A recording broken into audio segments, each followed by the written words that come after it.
he won the last game of the season, the Super Bowl, 4 times was hard for me to argue with. I am Garrett. I am Brandon. We are here to talk about GOATs. So we're going to talk about, discuss, debate the greatest of all time, Barry Sanders, LaDainian Tomlinson. You're listening to the Goat Herders podcast, where we herd the greatest of all time. Welcome back. We're the Goat Herders podcast. I'm Brandon. And I'm Garrett.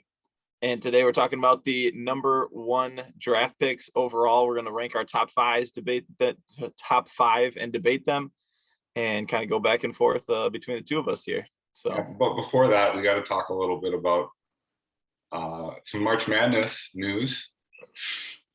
So we, so we had a fun best friends bracket challenge, including Garrett's family. And how'd that go, Garrett? It went poorly. There was definitely it was kind of sad. I started hot. I started really well. I had Michigan going all the way, and then they choked to UCLA, so that was a little sad. But yeah, Brandon kind of ran the tables on the tournament and won. Yeah, so it's bragging rights only. There's like literally nothing other than a little dab. I particularly enjoyed that somebody who picked the teams by just the logos, Garrett beat by 10 points. Yeah. Yep. That's how March Madness goes though. Every year. This is a crazy year too. Like, I would have been better off picking logos, honestly. Right. Do you want to start with your number 5 there, Brandon? Let's start with my number 5. I'm totally good with that. So just to clarify, this is the NFL draft. The NFL draft is coming up. And my number 5 is a little bit of a, maybe you could argue this one.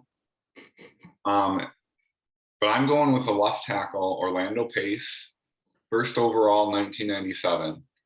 And it's really hard to quantify how much a left tackle can have an effect on the game. But just to give you a little bit of an idea of what Orlando Pace did, started in 1997, and then in 1999, 2000, 2001, he was blocking for the MVP, Kurt Warner, Marshall Faulk, and then Kurt Warner. The 3 straight MVPs all relied on Orlando Pace to open up holes and protect their backside.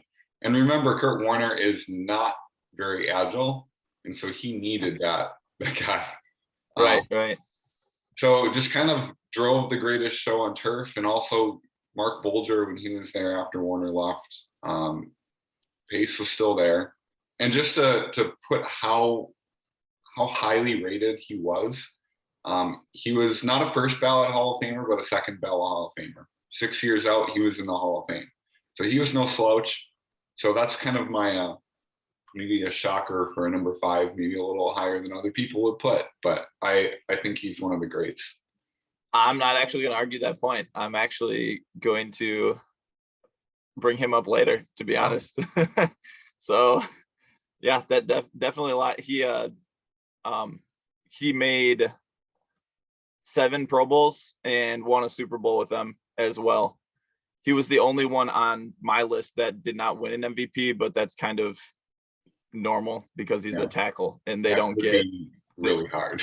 Yeah, unless they had like a special award for them, like there's no way for them to really win an MVP.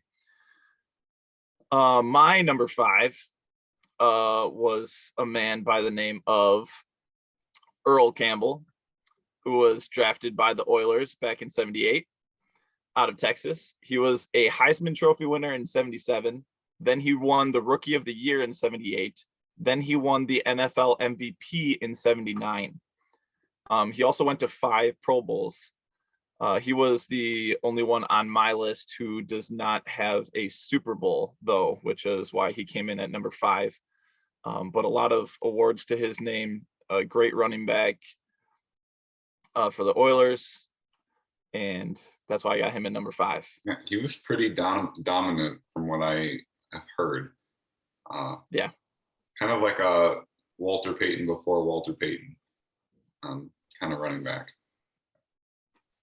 If I'm not mistaken, he was the fastest to reach 2,000 yards rushing ever, Mhm. if I'm remembering correctly when I was looking at these stats. I could be wrong about that. That might have been someone else. No, that wasn't him. That wasn't him. That was someone else that I'm going to talk about later. Sorry. Yeah, I like Earl Campbell. Wish I could have seen him play. Yeah. I was thinking you were gonna pick Bobby Garrett. No, come on, man. You're stealing my content for later. Come on. All right. All right, I'm we gonna got go with my number number four. My number four is not my favorite player, but John Elway, quarterback for the Denver Broncos. 5 Super Bowls to his name. He won 2 of them. His last 2 years, he won. Famous for game-winning drives. He had 46 in his career, and which was the record when he retired. But I think Dan Marino broke it like right after he retired. And then, of course, Peyton Manning has just completely obliterated all those things. But for me, as a Packer fan growing up, especially when I was in my like 6, 7, 8 years old, his run getting helicoptered in the Super Bowl against the Packers is just so iconic, John Elway. And Yep. I kind of hated that guy because just had that arrogance about him, and he was just so good towards the end of his career. So that's my number 4, John Elway. And he made his name. He made his name more with the Broncos. He was drafted by the Baltimore Colts, though. So he's a really similar story to Eli Manning. He said, I don't want to play for you. Right. Okay. Yeah, it was the same thing. All right. My number 4 was Pace, who we've already talked about. So I just had him one spot higher than you with Orlando Pace. He's one sad thing that about him was that he played for Ohio State. So I'm a huge Ohio State hater. So that was a bummer. But isn't it Ohio State? The Ohio State. Yeah, but yeah, Brandon already said everything about him. Great player. That's why he's in my number 4, not my number 5. Yeah. We got number 3. All right, number 3, Terry Bradshaw. Number 3? Number 3 is Terry Bradshaw. 4 Super Bowls during an era when he had a lot of really tough competition in the Raiders, the Cowboys, and amazingly, even the Vikings and the Purple People Eaters. And he made 2 receivers Hall of Famers. John Stallworth and Lynn Swann are Hall of Fame receivers. Terry Bradshaw, of course, is as well. He won an MVP, had the most touchdown passes in the late 70s. My last thing on Terry Bradshaw is he kind of got a bad rap for being kind of a clown. People just felt like he wasn't that intelligent, and I think he still kind of puts off that vibe as a broadcaster. But when it comes down to it, he has some pretty impressive stats as a leader and pretty impressive stats just in general for a quarterback in the 70s. He had the immaculate reception too, right? He's the one who threw that. Yep, he would have. Yeah, that was a crazy play. Yeah.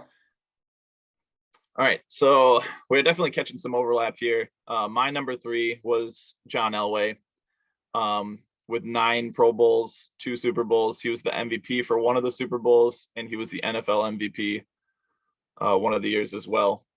So he was, like you said, another great player. I didn't mind him. Like, I didn't have that, not hatred, but dislike of him because of the play or anything, because he didn't do anything to my Lions. But I'm always going to have a little bit of a thing about when I heard about I hated Eli Manning for his whole, like, I'm not going to be a Charger thing.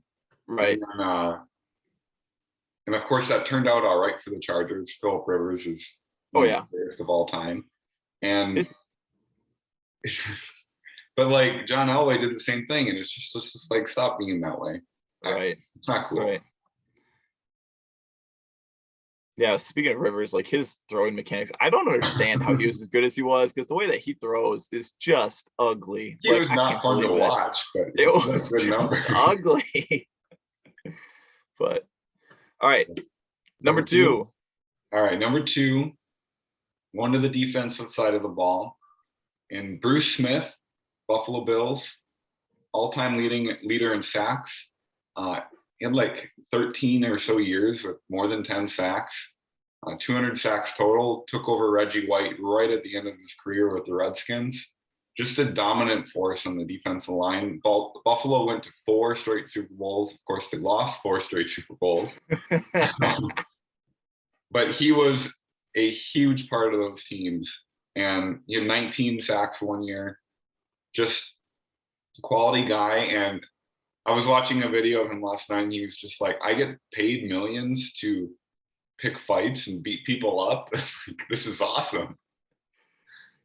So definitely one of the greatest of all time. Kind of not flashy at all. So not one that was on my radar. He was not a name that I really recognized. But 11 Pro Bowls and another one that's in the Hall of Fame. 11 Pro Bowls is nothing to shake your finger at, but yeah, definitely someone that was not on my radar. So then my number 2 coming in here is Peyton Manning. Oh, wow. 14 Don't tell Pro me Bowls. Stafford's number 1. What? So don't What'd you tell say? me Stafford's number 1. Hey. Peyton Manning, 14 Pro Bowls, 1 Super Bowl. That said that he only could come away with 1 Super Bowl. He had 2 Super Bowls, didn't he? No, he he only beat got the one Bears. with. He only got the one with the Broncos. Well, he beat the Bears. Colts beat the Bears. Oh, yep, you're correct. When I was looking at my stats, I definitely That bumps him because up to number the 1. reason that happened though is because the way that they have them listed on this list Yeah. is the 1 Super Bowl is XL1 and the other one's 50. And I thought the 50 was just like a sub note. So yeah, my bad. 2 Super Bowls. He was the Super Bowl MVP and he won the NFL MVP 5 times. Like as a player, that's just insane. I'll get to why he's not number 1 when we get up there and talk number 1, but that was just the amount of records that he held or is holding currently. Just phenomenal. All the passing records, the hookups that he had with all the different wide receivers, Marvin Harrison, Tony Clark, Reggie not Wayne. Tony Clark, Dallas Clark. Yeah. Right. Yeah. Tony Clark. Tony Clark's a baseball player, right? I think he played for the Tigers. So. Yeah. But yeah. So he's my number 2. It was tough for me to decide between number 2 and number 1 here. But yeah, Peyton Manning was my number 2. All right. So my number 1 is Peyton Manning. Okay. There's no more obvious choice for a number 1. Like when the Colts had that pick, it's you take Manning, and I know there was some debate over Ryan Leaf, but it was like you're taking Manning, and he took that team from in 2 years from his first year is 3-13, 13-3 the next year, and the rest is history. Just one of the greatest that's ever played. I don't really have anything else on top of what you've already said, but just a student of the game and just not the most physically gifted person, but was just so mentally strong, and of course had the passing skills that it didn't matter that he was slow. He Right. could dominate even though he was not nimble at all. Yeah, he made good decisions. He made everything. Other notables in his draft year, Charles Woodson went number 4 overall that year. Randy Moss went 21 overall that year. Wow. Yeah. So this wasn't a huge draft class. Like there weren't a ton of huge names. But he did. Brian Greasy also went that year, number 91 overall to Denver. But then my number 1 is Matthew Stafford. No, not really. Terry Bradshaw. I couldn't put him lower in because of the 4 Super Bowls. Like that's why I put him number 1. I was so torn between him and Manning as to who I wanted to put number 1. But 4 Super Bowls, he's got the most besides Tom Brady. That's just. And he was the Super Bowl MVP 2 of those times, the NFL MVP once. Oddly, only went to 3 Pro Bowls and had 4 Super Bowls. That's not often you hear that where you go to less Pro Bowls than Super Bowls. But Yeah, not someone that I got to watch just by stats alone. Just the fact that he won the last game of the season, the Super Bowl, 4 times was hard for me to argue with. So Did have a great defense. If Manning would have had the steel curtain, he would have probably won a lot more. But I bet. Yep. I totally respect that. Well, I thought you weren't going to have Bradshaw on the list at all. I'm like, how How do you leave him off, right? Yeah, Right? like that's a hard pull, but that makes sense. So some of the notables that were left off: Troy Aikman having 6 Pro Bowls, 3 Super Bowls, and was the Super Bowl MVP once. And I 8 just- concussions. I Whatever. hate him as a player, so I could not justify putting him on the list. I just don't like the Cowboys. I don't really like him as an announcer. Michael Irvin and Emmitt Smith, they were great, but they did have that attitude about them. Like, Right. we're the greatest just- of the 90s. Like, we just are. Yep. So that's one of my notables. Do you want to go back and forth with notables too? Was with Aikman, they took him over Barry Sanders, didn't they? They did. Boy, that'd been interesting. Aikman Yep. as a Lion. Could have happened. But no. So I'm glad it my didn't. big honorable mention is my favorite Bo Jackson. Yeah. I know he didn't really do anything in the NFL, but I think it's a hard argument to go against the fact that Bo Jackson probably was the greatest athlete that's ever played. And if he hadn't gotten hurt, he probably would have maybe even gone to 2 Hall of Fames. Like, Yeah. I don't know how you can argue with him as one of the greatest. I mean, Deion Sanders did it. Deion Sanders is one of the greatest of all time. But Bo Jackson, just incredible what he was able to do. Yeah. I thought about him as well. He just didn't have the records, the Super Bowls, all that stuff to back him up. Back to Aikman, 4 of the top 5 picks that year are in the Hall of Fame. Yeah. Barry Sanders, Derek Thomas, the linebacker for the Chiefs, and Deion Sanders, who you just mentioned. He went number 5 overall to the Falcons that year. Yeah, those were I actually have Troy Aikman, I think, Barry Sanders, and Deion Sanders rookie cards from that year. Oh wow. They're not Those like gotta be worth some money. Well, they're not really a name brand card, so I think they're kind of on the low end. Oh, okay. But I don't know which ones I have, but I think I have all 3 of those. I don't think I have Derek Thomas, but I got the Barry Sanders one, and that one was like, I'm so excited about having this because, of course, he's Right. pretty cool. So you can't talk about number 1 overall draft picks unless you talk about Cleveland. And I noticed a little trend with them back in 54. They picked a man who you brought up of Bobby Garrett, quarterback in 94. Go. What? Go. Yeah, go. He has nothing to his name. No Pro Bowls, no nothing, no Hall of Fame, nothing. But he was number 1 overall draft pick by the Cleveland Browns. Just to Fast forward. clarify, that those Cleveland Browns are now the Baltimore Ravens. Right. Yeah. Fast forward about 45 years to 99, the Browns drafted quarterback Tim Couch. Nothing to his name. Followed up by a defensive end, Courtney Brown. Nothing to his name. So back-to-back years, number 1 overall picks just tanked. And you look at the people that they missed out on those years. It's sad to look at. Donovan McNabb, Ed Green James, Ricky Williams, Torrey Holt, Champ Bailey, Dante Culpepper, like all of these big names that they could have drafted. Tim Couch could have been that way. Maybe it's just the Browns have bad juju. But Tim then Couch fast forward even was one of those guys that he was in a like kind of one of the spread offenses, so his stats were amazing. But anybody could have played in those offenses that could throw the ball and do really well. right. He just didn't have the tools like a McNabb or a Culpepper to really make it. So they went back to back in 99, 2000. They went quarterback, defensive end. Mm-hmm. And then in 2017, 2018, they went back to back and they flipped it. They took a D end in 2017 named Myles Garrett. So there's 2 Garretts that got drafted number 1 overall. That's all I'm saying. Like, it could have been me, but And these two they've had a little better luck with. Myles Garrett, 2 Pro Bowls. He's a great defensive end out of Texas A&M. Baker Mayfield has been doing solid for them. They even led them to a playoff win this past year. So it looks like the Cleveland Browns could be turning around here, making some better decisions. It only took them 20 years. Yeah, right. After that Tim Couch mistake. Yeah.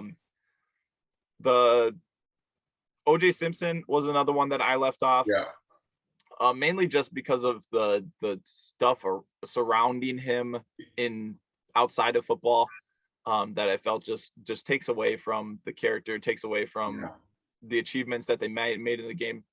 And my final one, a name that I didn't know, but I had fun researching and looking up, just reading up on him, was a man in 1949 named Chuck Bednarik. Yeah.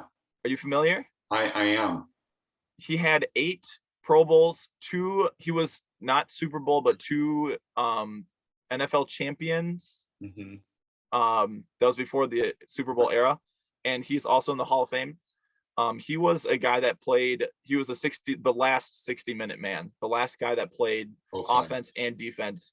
And he was actually quite vocal about the people after him that were not two-way players. He had a lot to say about greats like Deion Sanders and Bo Jackson, who even did play 2 sports. Like he still, even with them, was just like, he said words that I'm not going to say on here. They're calling him names. But it was interesting. He was just a very tough-nosed guy that just was very opinionated. One of the most iconic pictures of him, and I think it's Frank Gifford. He's standing over his body after laying him out, and like he's probably either knocked out or has a concussion.